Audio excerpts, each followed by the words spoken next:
안녕하세요.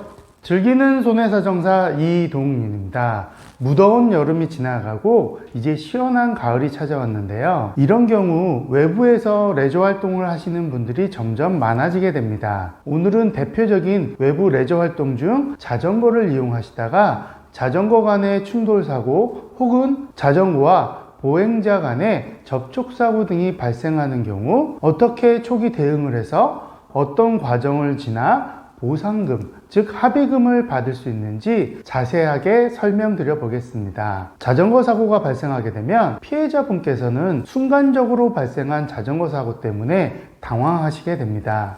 이때 너무 당황하지 마시고 제가 말씀드리는 부분대로 우선 초기 대응을 진행하셔야 됩니다. 먼저 경찰이나 119에 연락하셔서 사고 현장에 대한 기록과 증거를 남겨두셔야 됩니다. 사고 발생에 대한 입증, 그리고 가피해자 간의 과실 유무에 대해서도 면밀히 검토를 하셔야 되기 때문에 경찰서에 사고 접수가 되신다고 하면 추후 경찰서에 민원실을 방문하셔서 교통사고 사실 확인원을 발급받게 되신다면 그 안에는 경찰이 조사한 사고 내용이 기록되어 있습니다. 그리고 119 구급 차량에 의해 후송 조치를 당하셨다고 한다면 추후 119 활동 기록지를 발급받으셔서 사고 당시 피해자의 상태 그리고 주변 환경 등이 기록되어 있는 자세한 내용들을 발급받아 보실 수 있습니다.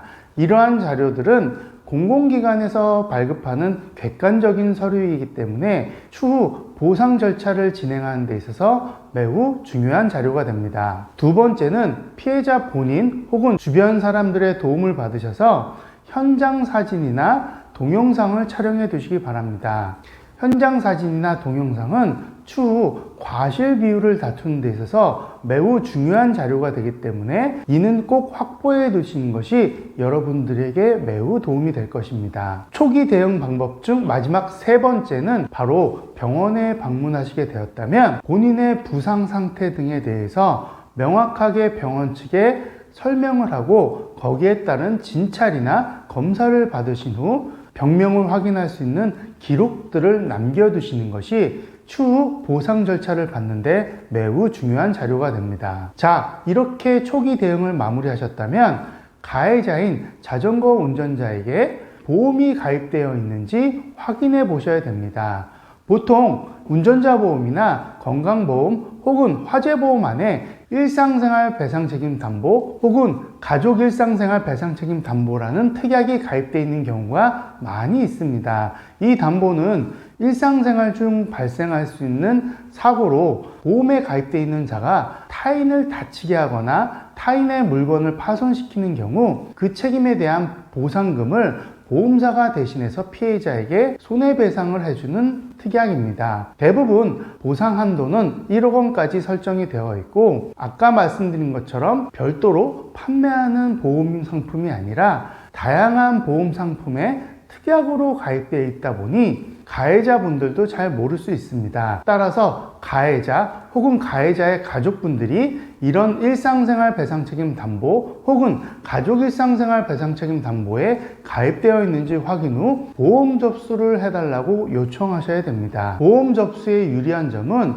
가해자와 피해자 간의 과실에 대한 불명확한 다툼이나 체계가 없고 명확하지 않는 손해배상금에 대한 다툼이 발생하실 수 있기 때문에 보험사를 통해서 정확하게 손해배상금을 받는 것이 피해자에게는 매우 유리하기 때문입니다. 그리고 따릉이와 같은 공공자전거에 의해서 사고가 발생하셨다고 하더라도 공공자전거를 이용하는 기간에는 보험으로 담보가 되기 때문에 이 또한 가해자를 통해서 보험 접수를 요청하셔야 됩니다. 다만 공공자전거인 경우에는 보상 한도액이 낮다는 단점이 있으므로 이 점은 유의하셔야 됩니다. 자, 이렇게 초기 대응과 보험 접수가 되셨다고 한다면 피해자분께서는 내 피해에 대한 정확한 보상을 받기 위해서 준비하셔야 될 서류들이 있습니다. 첫 번째는 바로 병원 서류들입니다. 아까 말씀드린 본인이 사고로 인해서 어떤 부분을 다쳤고 어떤 치료를 받으셨으며 향후 어떤 문제가 발생할 수 있다는 관련된 병원 자료들, 즉 진단서나 치료비 관련 영수증들, 아니면 경과기록지, 영상검사 기록지 등을 확보하셔야 됩니다. 그리고 이러한 자료는 추후 보험사에 제출하셔야 되기 때문에 꼭 이런 기록들은 놓치지 말고 준비하셔야 됩니다. 두 번째는 피해자분의 소득에 관련된 자료입니다. 만약 병원에 입원을 하셨거나 장애가 남게 되어 향후 본인의 소득 감소분에 대한 손해배상을 받아야 되는 경우에는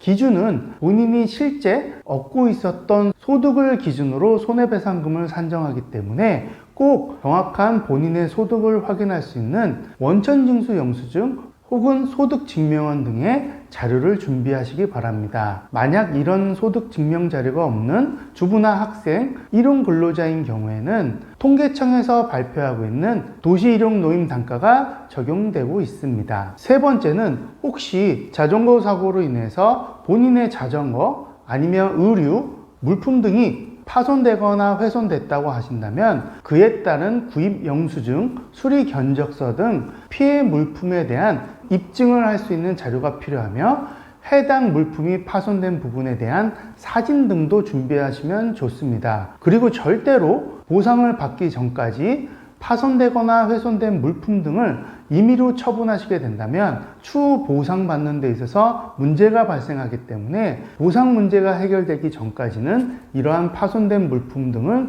보관해 두셔야 됩니다. 그리고 가장 중요한 네 번째 서류인데요. 만약 사고로 인해서 꾸준히 치료를 받았음에도 불구하고 본인에게 후유장애가 남게 되신다고 한다면 이에 따른 후유장애 평가 후 후유장애 진단서를 발급받는 것이 매우 중요합니다. 특히나 어깨, 팔꿈치, 손목, 무릎, 발목 등과 같은 관절 부위에 골절이나 파열 등으로 수술적인 치료까지 받으셨다고 한다면 이는 영구장애뿐만 아닌 한시장애도 후유장애에 따른 일시수입, 즉 향후 소득 감소분에 대한 손해배상금을 산정받을 수 있기 때문에 이러한 부분에 대해서는 후유장애 진단서 발급이 필요합니다. 대부분의 후유장애 진단서는 사고일이나 수술 후 6개월 뒤에 평가하는 것이 일반적이므로 충분히 치료를 받으신 후에도 본인의 신체적인 능력이 저하되거나 관절 운동 범위에 제한이 발생하시는 경우에는 꼭 놓치지 말고 후유장애 평가를 받아보시기 바랍니다. 그렇다면 보험 접수가 되었고 이러한 서류가 준비된다면 보험사로부터 어떠한 손해배상금을 받을 수 있을까요? 첫 번째로는 치료비, 본인이 사고로 인해서 사용하셨던 치료비 부분에 대한 보상을 받을 수 있고, 두 번째는 향후에 금속을 제거하는 비용 혹은 성형비와 같은 향후 치료비도 보상받으실 수 있습니다. 그리고 입원 기간에 따른 휴업손해도 산정이 가능하며 후유장애가 남으셨다고 한다면 그 장애 기간 동안 벌지 못하는 소득에 대해서 손해배상금 산정이 가능합니다. 이 부분이 사실 합의금에서 가장 큰 부분이고요. 그렇기 때문에 아까 말씀드린 것처럼 후유장애에 대해서는 놓치지 말고 검토해 보셔야 된다는 것입니다. 그리고 마지막으로 사고에 따른 위자료, 즉 정신적인 손해에 대한 손해배상금을 받을 수 있습니다. 그 외에도 간병비, 교통비 등도 손해배상을 받을 수 있으며 이러한 손해배상 항목들을 모두 합산하여 만약 사고에 따른 피해자의 과실이 있었다고 한다면 그 과실금만큼은 공제 후 합의금으로 손해배상금을 받을 수 있다는 것입니다. 그러기에 초기 대응 시 과실에 대해서도 면밀히 검토할 수 있는 객관적인 자료 준비가 매우 중요하다고 말씀드린 것입니다. 그리고 마지막으로 말씀드릴 부분이 피해자분들이 많이 놓치기 쉬운 부분인데요. 첫 번째는 가해자의 배상책임보험 외에도 만약 본인이 실손의료비와 같은 담보에 가입되어 있다고 하신다면 이는 별도로 청구하셔서 치료비 등에 대한 보상을 받으실 수 있습니다. 그리고 두 번째는 본인의 경제적인 능력이 좋지 않아 치료비 등에 대해서 너무 부담이 되거나 납부가 불가능한 경우에는 보험사의 가지급 제도라는 것을 활용하셔서 지금까지 사용하셨던 치료비 중 일부에 대해서 먼저 가지급 보험금으로 수령하실 수 있습니다. 이 가지급 보험금은 최종 합의금에서 미리 받은 보험금이기 때문에 공제하고 최종적인 보험금을 수령할 수 있습니다. 그리고 세 번째는 만약 출퇴근 중 이런 자전거 사고로 다치게 되셨다고 한다면 산재보험을 통해서도 먼저 보상을 받을 수 있습니다. 산재보험을 통해서 요양급여, 즉 치료비를 보상받을 수 있고 요양기간에 일을 하지 못하는 휴업급여에 대한 보상도 받을 수 있습니다. 그리고 만약 장애가 남게 되신다고 한다면 장애평가 후 장애급여도 신청하셔서 장애급여도 보상받을 수 있습니다. 산재보험은 과실 유무를 따지지 않기 때문에 경제적인 상황에 있어서도 유리하실 수 있습니다.